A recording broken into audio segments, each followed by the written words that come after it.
Good evening and welcome to the Blueprint Explosive Exclusive. I'm Madhavdas Gopalakrishnan. Viewers, one would have thought that the manner in which the Prime Minister's mother was abused on stage of Rahul Gandhi's Voter Adhikar Yatra was something that would be unanimously called out even by members of the Congress party. But it appears the Congress is only taking the offensive further. Yet again, the Congress party has crossed the line as they drag in the Prime Minister's mother to make in a political statement. This time, it comes in the form of an AI-generated video. The Bihar unit of the Congress party has put out this AI video where the Prime Minister's late mother is seen appearing in a dream and appealing to him to not use her for votes. Now, this attempt to use the PM's late mother to make a political statement has naturally riled up the BJP. They believe that the video was actually made at the behest of Congress leader Rahul Gandhi. They claim that it's Rahul who's behind all of this in terms of the idea, and also says that dragging in the Prime Minister's mother shows how the Congress is adamant on insulting her. प्रधानमंत्री जी का मां को लेके कांग्रेस जो भी काम कर रहा है यह निंदनीय है और बिहार का जनता कांग्रेस को सबक भी सिखाएगा।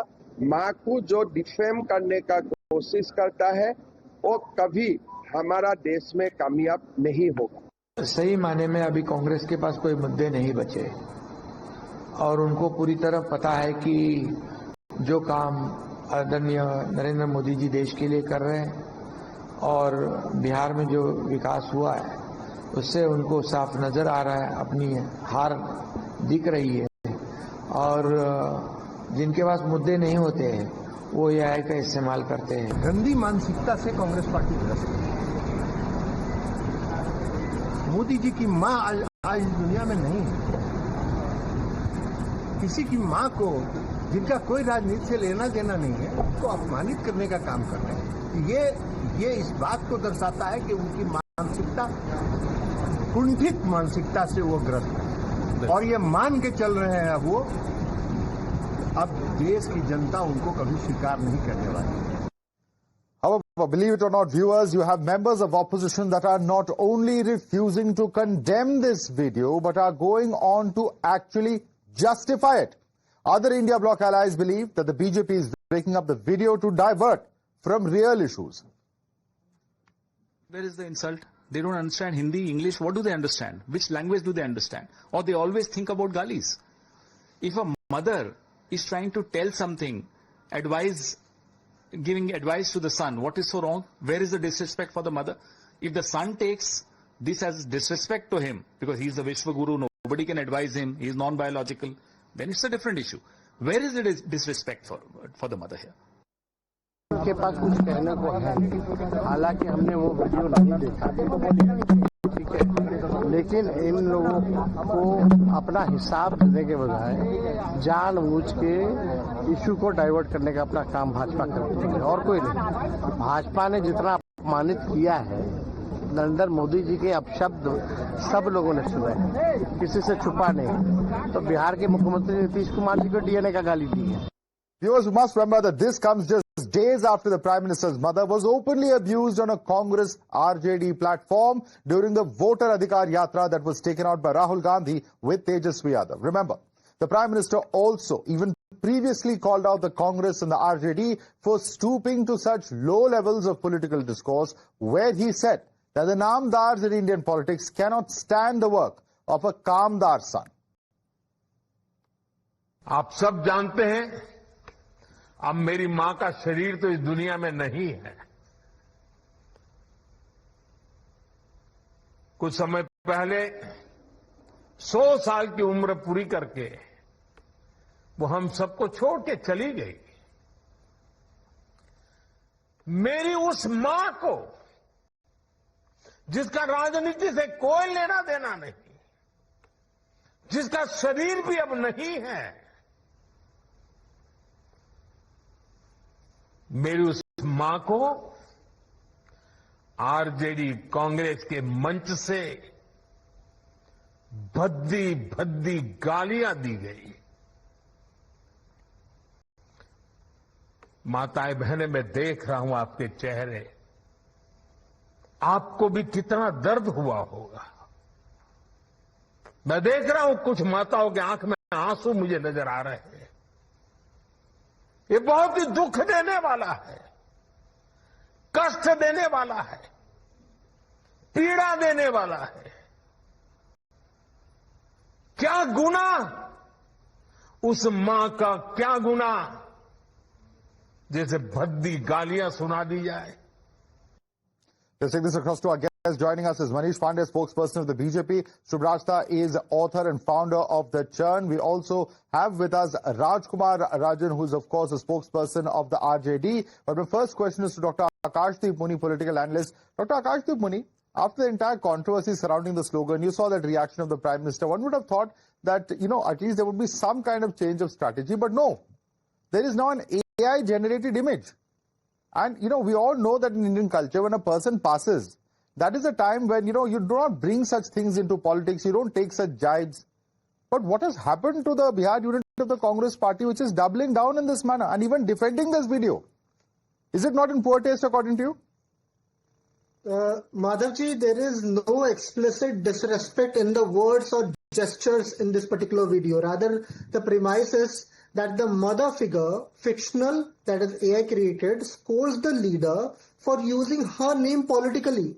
Using AI, caricatures, dramatizations are increasingly part of the political messaging worldwide. Using an AI caricature of a person who has died, is that all right?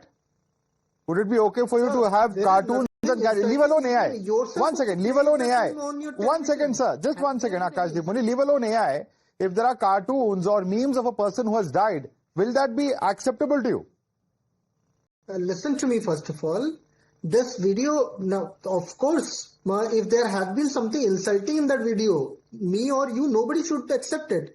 But this video, there is nothing insulting. And this video is 4 days old. Interestingly, today the whole BJP ecosystem came into action with this toolkit calling the video insulting. Had it been insulting, it would have been 4 days ago also. Manish Pandey, there is nothing insulting in this video. There is nothing insulting in this video, says Dr. Akashdeep Muni. Please respond to it. नहीं, देखिए, अब अपना अपना नजरिया है। आपने तो कहा ही कि वो लोग जो अब नहीं रहे, उनके लिए इस प्रकार का, वो भी जो पॉलिटिकल भी नहीं रही, पूरी तरीके से गृहिणी महिला है, उसके लिए आप एआई का इस्तेमाल करते हैं। और इस प्रकार एक बार नहीं, लेकिन एक बात मैं कहना चाहूंगा, यह स्पष्ट हो गया कि दरभंगा में जो गाली दिलवाई गई थी वह साजिश थी। ये एआई वीडियो ने ये प्रूफ कर दिया। Okay, just a second. I'm sorry. Please stay with us. In fact, Mr. Pandey, we have Saurabh Sinha, who is the social media in charge of Bihar Congress. Mr. Saurabh Sinha, the question that we are debating here is this. A person who has passed away, a person who is a Prime Minister's mother, we already know the context and the controversy that has happened, surrounding the slogans, abuse, so on and so forth. Why would you choose to create an AI image of a person who has passed away? Isn't that in itself a disrespect? देखिए, सबसे बड़ी बात यह है कि इस video में किसी का डिसरिस्पेक्ट हम लोग का करने का कोई न मंशा था, ना इस वीडियो के माध्यम से हमने कोई डिसरिस्पेक्ट किया है किसी का। पहला चीज ये है कि अगर डिसरिस्पेक्ट की बात करते हैं आप, तो माननीय प्रधानमंत्री जी ने 2015 में नीतीश कुमार जी के और पूरे बिहार के डीएनए पे सवाल खड़ा किया था, क्योंकि जबकि उनकी माता जी 2011 में दिवंगत हो गई थी, वो भी गृहिणी थी, उनको भी इन सब चीजों से कोई मतलब नहीं था, लेकिन फिर भी उनके डीएनए पे सवाल खड़ा किया गया माननीय मुख्यमंत्री के, और वो लगातार चला। उसके ऊपर में भी कभी भाजपा या प्रधानमंत्री जी की तरफ से पूरे बिहार की जनता को कभी उन्होंने ये संबोधित करके नहीं कहा कि वो गलती हुई है उनसे। उसके अलावा प्रेम शुक्ला जी, जो भाजपा के प्रवक्ता है, वो लाइव डिबेट में हमारे सुरेंद्र सिंह राजपूत जी को मां बहन की गाली देते हैं। और आज भी वो जो है एक प्रवक्ता के तौर पर भाजपा में काम कर रहे हैं। Mr. Sinha, two wrongs don't make a right. I am not defending Mr. Prem Shukla or anybody who may have made such abuses. Simple point, sir, simple point ये है, सिंपल पॉइंट ये है, नहीं बिल्कुल, मैं आपके जवाब का ही उत्तर दे रहा हूं। मैं सिंपल पॉइंट आपको ये कह रहा हूं कि प्रधानमंत्री जी की माता जी का निधन हुआ है, she is no longer with us, और आप ऐसे व्यक्ति को पॉलिटिक्स के लिए अपने जो भी आप पॉलिटिकल पॉइंट ऑफ व्यू है, नजरिया अपना सामने लाने के लिए उनका इस्तेमाल कर रहे हैं। आप उनको क्यों पॉलिटिसाइज कर रहे हैं सर, जिनका निधन हो चुका है? देखिए, हम लोग का कॉन्सेप्ट बिल्कुल सिंपल था कि हर माता, कोई भी माँ हो, अगर उनके बच्चे गलती करते हैं तो माता जो है डांटती है। हमने सिंपल से इतना ही सवाल उठाया कि बिहार के विकास के ऊपर में राजनीति होनी चाहिए, जो बच्चे यहाँ से पलायन कर रहे हैं बिहार से, उनके ऊपर में राजनीति होनी चाहिए, उनके ऊपर में बात करनी चाहिए।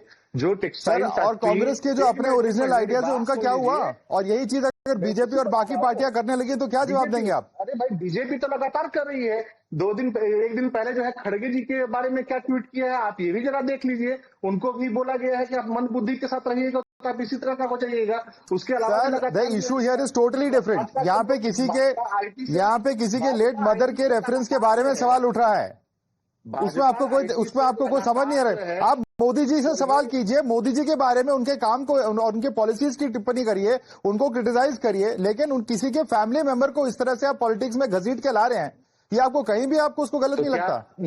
नेहरू जी फैमिली मेंबर नहीं है, स्वर्गीय श्रीमती इंदिरा गांधी जी फैमिली मेंबर नहीं है, स्वर्गीय राजीव गांधी जी फैमिली मेंबर नहीं है, यही तो दिक्कत है सौरभ सिन्हा जी। जो लोग पॉलिटिकल फिगर्स हैं, जो प्राइम मिनिस्टर्स रह चुके हैं, जो पॉलिटिकल फिगर्स रह चुके हैं, उनकी तुलना आप एक नॉन पॉलिटिकल फिगर के साथ कैसे कर सकते हैं? तो आप ये बताइए, माननीय मुख्यमंत्री जी नीतीश कुमार जी की माता जी जो है वो क्या कौन सी पॉलिटिकल फिगर थी जिन पर माननीय मुख्यमंत्री के ऊपर में डीएनए पर सवाल खड़ा किया? प्राइम मिनिस्टर ने कुछ कहा? प्राइम मिनिस्टर ने कहाँ सवाल उठाया? प्रधानमंत्री जी ने कहा साफ बोल रहे थे कि उनका डीएनए गड़बड़ है। डीएनए गड़बड़ का मतलब क्या होता है, आप मुझे समझा दीजिए। Sir, okay, let Subrashta come in. Subrashta, you would like to respond to Mr. Sinha? Because he says this is something that the BJP has done. We are just emulating or taking from the BJP script. Your response to Mr. Sinha? I would like to remind Mr. Sinha that I was a part of the 2015 campaign for the Mahagathbandhan for whom he is batting today. And because of that DNA remark, it cost the BJP that election. I hope you do remember that. So then are you willing to concede that if you do remember, then do also remember that this might cost you an election this year. Mr. Sinha, I did not interrupt you when you were speaking. I would expect the same courtesy to be extended to me. If it is all right in the name of freedom of expression to do what the Indian Congress has done today, let me also ask you, Madhav, that tomorrow if the BJP or anybody who disagrees with the Congress were to come up with an AI-generated video in which Indira Gandhi is openly chastising Rahul Gandhi and Sonia Gandhi for the kind of politics that they have done, would the Indian National Congress be okay? Would they be okay if Indira Gandhi were to scold Rahul Gandhi in no uncertain terms and say that if she was the one who gave Veer title to Mr. Savarkar, who is he to call him Maafi Veer and who are his chintus to call him Maafi Veer? Can Indira Gandhi in all, freedom of expression movement, if we all were to become a part of that movement, if Indira Gandhi were to ask her Christian daughter-in-law to understand what is Hindutva and what is Hinduism, will the Indian National Congress be okay today? Will the Indian National Congress respond. okay? अब आपको गुस्सा आ रहा है? नहीं, सिन्हा जी, यही तो, this is why Subrashta, I want to in fact bring in Mr. Sinha. One second. Subrashta, you have asked a very pertinent question. I want Mr. Sinha to respond. You have brought in two scenarios, and Mr. Sinha, this is exactly the point I was making earlier. जब कोई और ये आपके party के context में करेगा तो आपको बुरा लगेगा, और यही चीज बीजेपी भी कह रही है। इसमें सिर्फ हम लोगों ने सवाल किया है, आप मुझे बताइए इस वीडियो में कौन सा ऐसा शब्द है जो डेरोगेटरी है?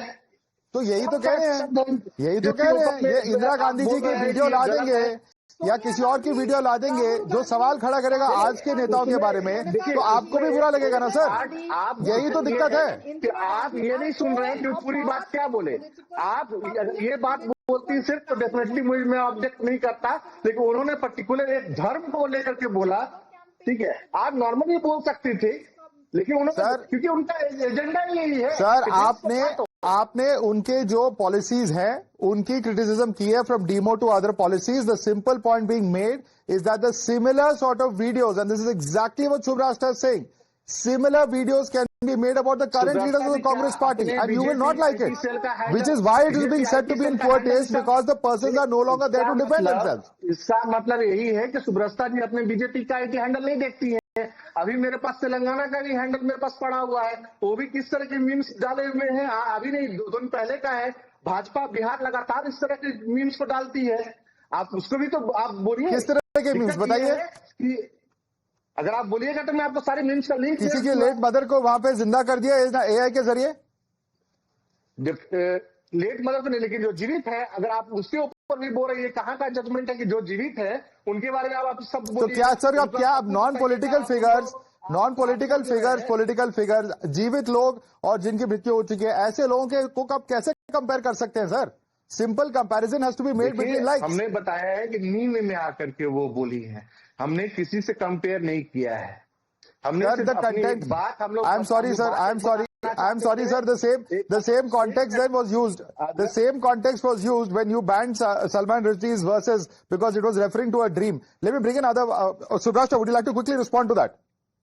Yes, Mr. Sinha comes from the same, kind of cultural milieu that I come from. He also knows that they have gotten really below the belt. One qualification, Madhav, there is no congruence between what I am saying and what Mr. Sinha's party has done.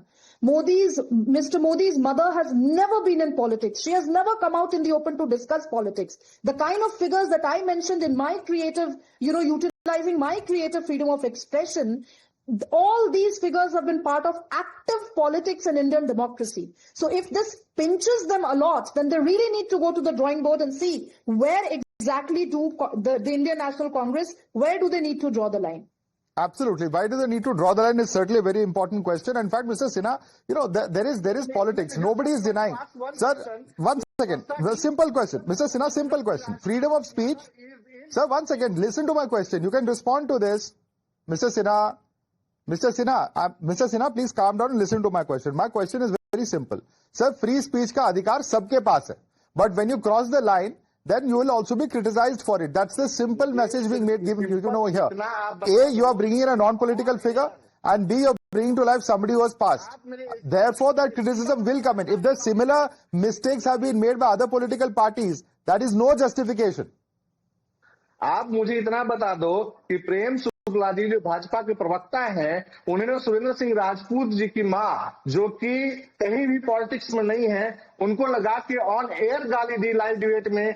आज प्रेम शुक्ला भाजपा में बने हुए हैं, उसको आप कैसे justify कीजिएगा? No justification. मैं साफ कह रहा हूं, there is no justification, but let me put that question to the BJP spokesperson Manish Pande, जवाब दीजिए। मैं चाह रहा हूं कि सबसे पहले तो मैं सौरभ जी को चुनौती देता हूं। प्रधानमंत्री जी ने लोकतांत्रिक डीएनए की बात की थी, आज भी वो वीडियो पब्लिक डोमेन में है, आप कभी भी निकाल के पहले आप उसको सुन लेना।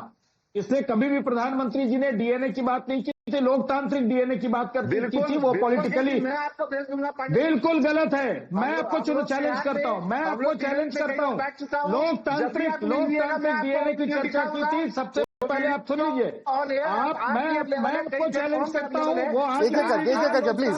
सिन्हा जी, आपने सवाल पूछा, आप जवाब सुन लीजिए, जवाब सुन लीजिए। आप ही ने सवाल पूछा है, जवाब सुन लीजिए। आपका कॉन्सेप्ट ही इतना खराब है कि आपको ये पता ही नहीं है। बार बार आप कह रहे हैं कि मैंने क्या गलती की है, आपको इस बात का एहसास ही नहीं है कि उसमें आपने गलती क्या की है। उसमें उनकी माता जी को, जो अब इस दुनिया में नहीं रही है, उनका इस्तेमाल किया और आप कह रहे हैं कि क्या गलती की है।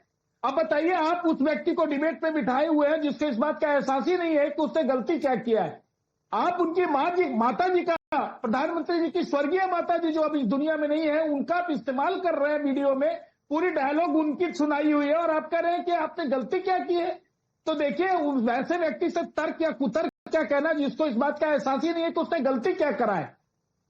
मैं तो क्लियर करता हूं। और एक बात और मैं कह देना चाहता हूं, पूरा कांग्रेस का एक्स पोस्ट उठाकर आप देख लीजिए, प्रधानमंत्री जी के बारे में जितनी गंदी बातें लिखी हुई है, जितनी गंदी बातें लिखे हुए हैं, चोर चोर चोर, जो मामला सुप्रीम कोर्ट में विचाराधीन है, अभी फाइनल जिस पे जजमेंट नहीं आया है, उस मुद्दे को लेकर ये पूरी तरीके से इतना फ्रस्ट्रेटेड है, पॉलिटिकली इतना ज्यादा फ्रस्ट्रेटेड हो गए हैं कि आप कांग्रेस का एक्स हैंडल उठाकर देख लीजिए, पूरी तरीके से 100 पोस्ट है तो 100 में प्रधानमंत्री जी को चोर बताया जा रहा है। अब उनसे जब नहीं पेट भर रहा है तब उनकी मां पर आ गए। Rajkumar Rajan from the RJD is also with us. Rajkumar Rajan, क्या कहेंगे? Do you endorse this kind of a social media post जहां एआई के द्वारा प्रधानमंत्री के स्वर्गीय माता जी को जीवित किया गया है, पॉलिसीज में घसीटा गया है, पॉलिटिक्स में घसीटा गया है? क्या आप मानते हैं सही है? देखिए, आज के डिबेट में जो आपने विषय रखा है, जिस विषय पर विमर्श कर रहे हैं, उसके जड़ में जो व्यक्ति है उसके बारे में चर्चाएं नहीं होती। रिजवी नामक जो व्यक्ति था, जो गाली दिया था और जो पब्लिक डोमेन में है और पुलिस उसको कस्टडी में लिए हुए है, क्या रिजवी से पूछा नहीं जाना चाहिए कि वह व्यक्ति कौन है, किस पार्टी से जुड़ा हुआ है? तमाम एलिगेशन उस पर लग रहे हैं। बीजेपी के साथ, बड़े लीडरों के साथ उनका फोटो है, जेडीयू के साथ रिश्ते हैं। क्या पब्लिक डोमेन में लाकर पूछे कि गाली किसने दिया था, किसने करवाया। वोटर अधिकार यात्रा से फ्रस्ट्रेट होकर उसकी जो जन आंदोलन का रूप ले लिया था, उससे फ्रस्ट्रेट होकर इन लोगों ने एक ऐसे व्यक्ति को खड़ा किया। और कांग्रेस के जो उस वक्त के नेताओं की जो स्टेटमेंट सामने आई थी कि वो उन्हीं का कार्यकर्ता है, वो सब गलत है। जो उस समय जो कांग्रेस के मंच से गाली पड़ी है सर, मन से पड़ी, जो रिजवी नामक व्यक्ति है उसको पब्लिक डोमेन में लाए, मीडिया के सामने लाइए, कौन व्यक्ति है वह। दूसरी बात तो ले आइए सर, आपको कौन रोक रहा है? और आप अपने मंच पे बाकी पार्टी के नेताओं को कहां जगह दे रहे हैं? जो प्रशासन में उनका दायित्व है। देखिए यही बिहार विधानसभा में सर ये कौन सी लॉजिक हुई, हमको समझ नहीं आया सर। जब आप अपने पार्टी के मंच पे आप कह रहे हैं दूसरे पार्टी के कार्यकर्ता आके गाली देके जा रहे हैं, क्या लॉजिक दे रहे हैं आप यहाँ पे नेशनल टेलीविजन पर? कोई जो राजनीतिक सभाएं होती है उस सभाओं में कि कोई राजनीतिक पार्टी का व्यक्ति ही नहीं आता है, अदर व्यक्ति ही आता है। लेकिन सर सभा और मंच में जमीन आसमान का फर्क है सर। राजनीतिक में आप आरजेडी के प्रवक्ता हैं, प्लीज थोड़े से रिस्पॉन्सिबिलिटी के साथ बात करिए। Subrata, you want to respond to that? मैं I want to actually take this opportunity to request Mr. Rajan to give me the mic on one of their podiums at any RJD rally. I want to ask some specific questions to Tejasvi Yadav in very polite terminologies, because if they're, according to them, the democratic space in a rally at Patna or wherever in Bihar is so much that anybody can just walk up to their podium and give speeches and abuse anybody and everybody and get away. So this is an open invitation and an open call to action to RJD and Congress and the other parties who are actually a part of that Mahagathbandhan in Bihar. As a citizen of this country and as somebody who hails from Bihar, I would want 5 minutes of podium time, because they claim to be so democratic. This is absolutely ludicrous, Madhav. Somebody who cannot even control their own podium. Mr. Sinha, are you also going to endorse this? कि जो सभा थी वहां पे आपने मंच पे दूसरे पार्टी के कार्यकर्ताओं को जगह दी, ये तो मतलब ये सबसे नया लॉजिक है जो मैं सुन रहा हूँ। सबसे पहली बात है कि वो पार्टी का कोई मंच नहीं था, न राहुल गांधी जी न तेजस्वी यादव जी उस मंच के पास रुके। सर विजुअल्स हैं सर, किस पार्टी के झंडे लगे आप बताइए मुझे। आप कांग्रेस के झंडे साफ दिख रहे हैं वहाँ पे, कैसी बात कर रहे हैं? कांग्रेस के पोस्टर है, राहुल गांधी का पोस्टर है, सामने कार्यकर्ता झंडा लेके खड़े हैं और आप कह रहे हैं कि कांग्रेस का मंच नहीं है। कोई भी व्यक्ति एक स्टेज बना सकता है, जरूरी नहीं कि वो पार्टी के द्वारा बनाया गया स्टेज हो। Something should be above politics. The bottom line of this debate is just this: something should be above politics. Are we going to allow politics to fall to this level? It's a simple question that the people of this country perhaps need to think about. Manish Pandey, Subhrashtra, Dr. Akashdeep Puni, as well as Rajkumar Rajan and Saurabh Sinha, thanks so much for joining us this evening.